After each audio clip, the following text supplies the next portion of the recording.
Hello and welcome back to my channel. My name is Britta and you are watching Bits with Britta.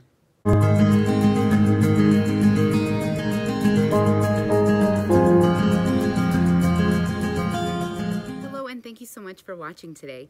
Today I'm super excited because today I am celebrating my 1 year of weight loss.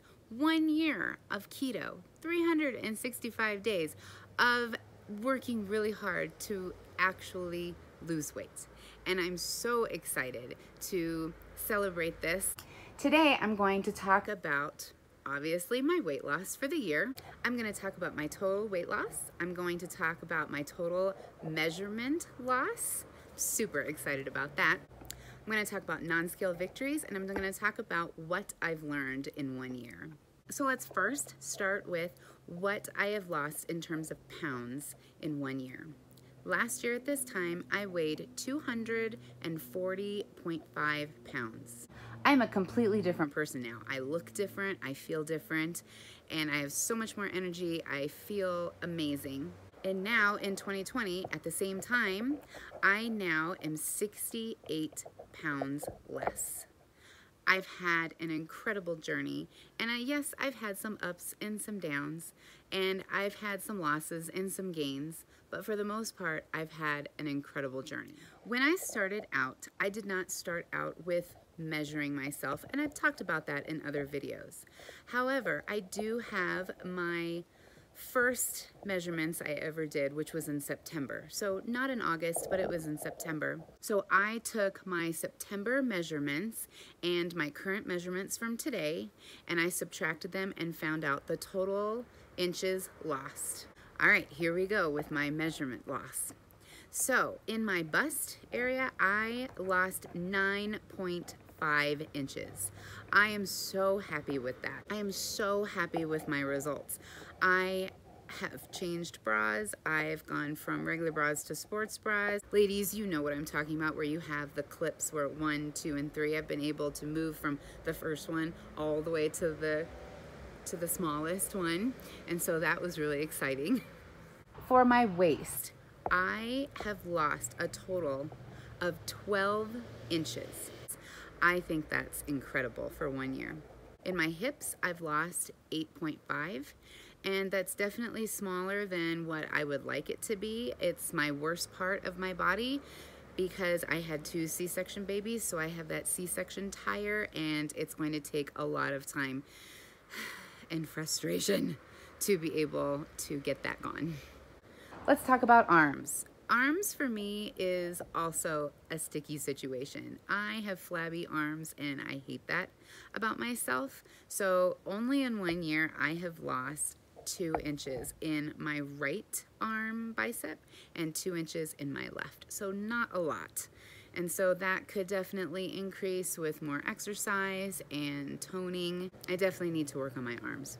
In my legs, my right leg, I've lost 4.5 inches, and in my left leg I've lost 5 inches in 1 year. So definitely with a lot more walking and things like that, I could probably increase that, but in 1 year that's how much I've lost in my legs. So that's a lot of inches in 1 year, and I look definitely different. All right, let's talk about non-scale victories in 1 year. I have done a video on my non-scale victories. I will link it above, but I have some new non-scale victories that I have really enjoyed. So the first one that I was super excited about when it happened was I can put a towel around and I cannot have a gap all the way down. And so there's no gap, there's no, it's completely straight and completely closed. I can also turn it over and have it stay. I was really excited about that when that happened. When I sit in the car, and not when I'm driving, but when I sit in the passenger seat and I sit kind of cross-legged, I have room in my seat. I can fit things next to me. I can put my wallet next to me and my phone and whatever else I have. And so that was really kind of a neat experience to have some room.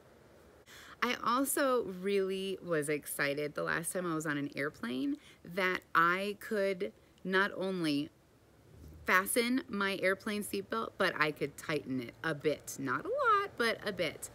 I can't tell you how many times I went on an airplane and put my coat or a sweater or a blanket over myself and then didn't fasten my seatbelt because I knew it wouldn't fit or it would be extremely tight and uncomfortable. And I know that's horrible, but I'm completely being honest and telling you the truth that I didn't always have my seatbelt on in the airplane, and I would pretend that it was by putting something over me. So the last time I was on an airplane, I could actually fasten it and tighten it. So that was really exciting. Clothes. I talked about clothes the last time I talked about non-scale victories. Being able to wear smaller clothes has really been fun, but also being able to wear clothes that are a little more form-fitting, I've really had fun being able to wear. And being able to wear things I never would have thought in a million years to wear, like a romper. I've actually had overalls on. I've worn skirts.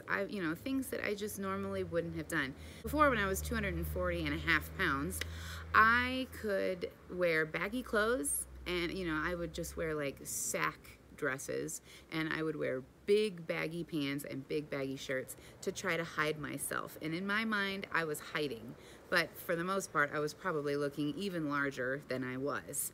And now I wear, leggings, and I wear tighter fitting pants and tighter forming fitting pants and form-fitting shirts, and I think that definitely not only shows my weight loss, but it just makes me feel good too. I'm also wearing super fun, bright colors, lots of patterns, and before I would wear black and black. I am a musician and I get used to wearing all black when I play, and I just got to the point where I didn't wear anything else but a lot of black just to try to cover and hide. And now I don't have to do that.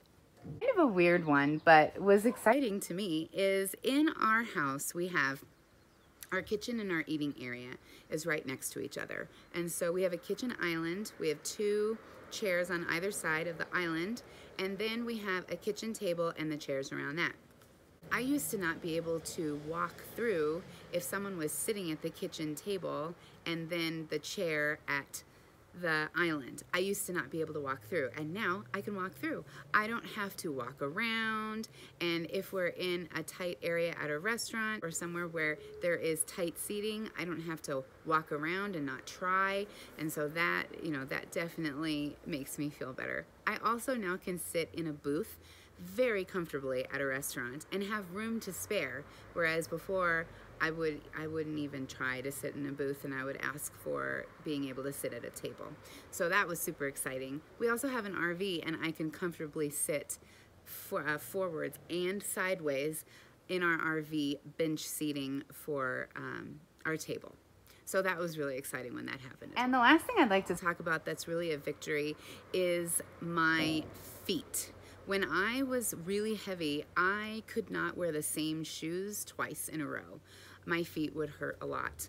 I would have to wear different shoes every day. I also had a hard time standing on my feet all day long. Being a teacher, you stand a lot and do a lot of walking throughout the school and things like that. And so I had a lot of problems with my feet hurting. And I talked in a previous video about being able to wear high heels, and that was really exciting to not have my feet hurting. But just in general, it doesn't matter what shoes they were, my feet would ache and hurt a lot. And when I wake up in the morning, I used to kind of hobble and my feet would hurt until I walked a little bit, and that doesn't happen to me either anymore. So super exciting to have healthier feet and feel good. Okay, what have I learned in 1 year? Quite a bit. But the most important thing that I have learned is that I can be successful at weight loss.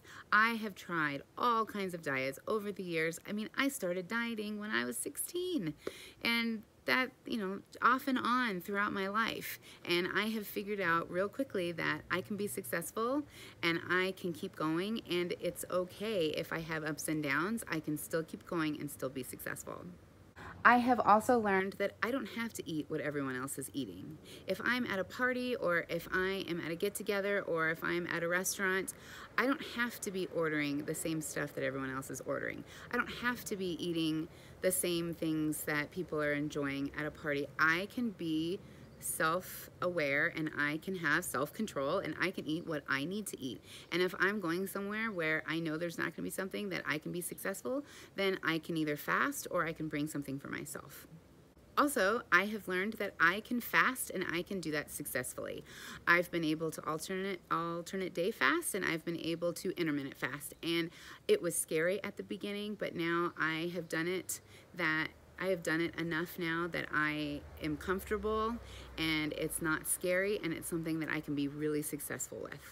Something that is hard for everyone that's on a weight loss journey, I think, is understanding that your journey is your own. And so I can't tell you how many times I've looked at other people, other friends, other, YouTube creators, other people on Facebook, and seen their journeys and, well, why isn't mine going like that? Or why am I not losing as fast as this person? Or why am I not gaining as much muscle as this person? Or anything like that. But to actually be comfortable in your own skin, in your own journey, in your own weight loss, and to figure out that it's okay that you didn't lose 100 pounds in 1 year. It's okay that you lost what you lost, because what you lost was incredible, and it makes you feel good that you have done what you've done.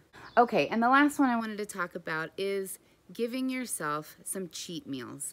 I learned in this year that a cheat day and going crazy is not a good idea, and you really gain water weight, and it takes you longer to lose what you gained in 1 day. And so that is frustrating. I started in August and I didn't have my first cheat day until New Year's Eve, and I went nuts and I gained. And then I went right back on and I kept going. And then the same thing happened in February. I decided for Valentine's Day we were going to go to Hibachi with some dear friends, and we loved going and it was wonderful. But did I just do that meal? No. I cheated the rest of the day before we went out to dinner, and that wasn't a good idea. And so I gained a lot. So I've learned that if you're going to have a cheat meal, that it can be a cheat meal and you don't have to make it into a binge day. It doesn't have to be a binge day. And the last one that I did just recently with my husband, we went out to eat for our anniversary. We went and enjoyed Chinese food, and we shared a meal of Chinese food. So we did have rice, we did have sesame chicken, we enjoyed all of that food, but we shared it in one meal instead of getting 2 separate meals. And then we had ice cream, and we went to Cold Stone, and did we get a ginormous one? No, we got the smallest one so we could enjoy, and we had some fun together and enjoyed being off plan for a little bit, but then went right back on. Definitely I saw a giant difference between a cheat day and binging and eating everything out of house and home, and the difference between then one small sharing a meal and being smart about the choices that you're eating when you are having a cheat meal. So that's what I've learned. That's what I've lost. I'm super excited. I can't wait to see what this next year brings. I have goals, but I'm not giving myself a date that I need to be at weight loss goals. I would like to continue to lose. I am not where I want to be, and I hope that I continue to be just as successful and lose just as much. It's definitely hard as you get farther along in your journey, as I am now, to really not maintain all the time and plateau, and I would really like to continue to get those pounds off. So if you liked this content today, please consider subscribing if you've not yet done so. And if you are a member of my YouTube family, thank you so much for celebrating my journey today and celebrating my 1 year of weight loss with the ketogenic diet. Thank you so much for watching, and I hope to see you soon. Take care. Bye, guys.